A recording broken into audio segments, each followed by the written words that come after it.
আপনার বাচ্চা কি অটিজম স্পেকট্রাম ডিসঅর্ডারে আক্রান্ত? আপনার আশেপাশে আপনার বাচ্চা ঘুরে বেড়াচ্ছে, আপনি জানেনই না যে আপনার এই বাচ্চা অটিজম স্পেকট্রাম ডিসঅর্ডারে আক্রান্ত। অথচ কত ভয়াবহ একটা রূপ নিতে পারে। যত সময় যাবে এটার গভীরত্ব আরো বাড়তে থাকবে, আপনার বাচ্চা আরো অসুস্থ হতে থাকবে।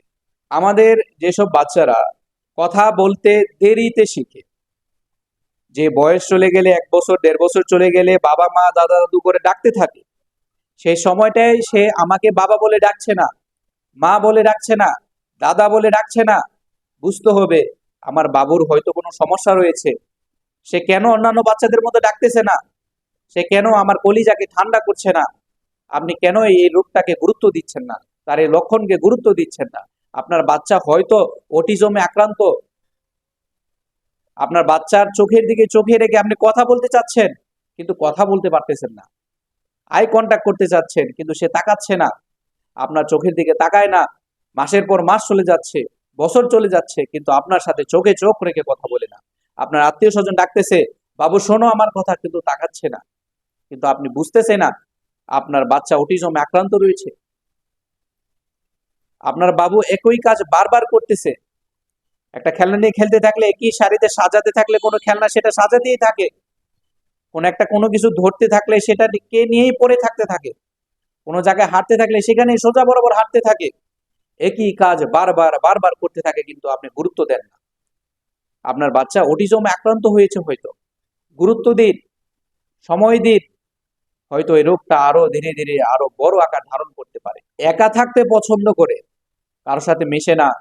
আপনার কলিজার বাবু আপনার কাছে আসে না, আপনার ওয়াইফের কাছে যায় না, আপনার হাজবেন্ডের কাছে যায় না, দাদা দাদুদের কাছে যায় না।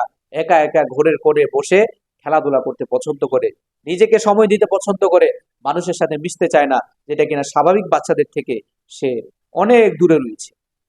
কেন এই সমস্যাগুলো, কি হতে পারে তার এই লক্ষণগুলো? আপনি বুঝতেই পারতেছেন না যে আপনার বাচ্চাটা অটিজম স্পেকট্রাম ডিসঅর্ডারে আক্রান্ত, যার কারণে আপনার বাচ্চা স্বাভাবিক বাচ্চাদের মতো মানসিক বিকাশ হবে না, স্বাভাবিক বাচ্চাদের মতো কথা বলবে না, হাঁটতে পারবে না, চিন্তা করতে পারবে না। এই অবস্থায় বাবা মা হতাশায় ভুগতে থাকে, চারপাশে দৌড়াদৌড়ি করতে থাকে, বুঝতে পারে না কাদের কাছে যাওয়া দরকার, কোথায় আমার বাচ্চার সঠিক চিকিৎসা রয়েছে, এই জিনিসগুলো উপলব্ধি করতে পারে না। কিন্তু আমাদের হোমিওপ্যাথিতে মাশাআল্লাহ আলহামদুলিল্লাহ কি সুন্দর চিকিৎসা রয়েছে। আমাদের হেনিম্যান, যিনি হোমিওপ্যাথির প্রবর্তক, মানসিক, ইমোশনাল, মেন্টাল, ফিজিক্যাল সবকিছুর উপর ভিত্তি করে যে মেডিসিনগুলো তৈরি করেছে, যে সবের উপর গুরুত্ব দিয়ে মেডিসিনগুলো তৈরি করেছে, সেগুলো যখন আমার বাচ্চার ধাতুর সাথে মিলে যাবে, খুব সুন্দরভাবে এই রোগটা দূর হয়ে যাবে।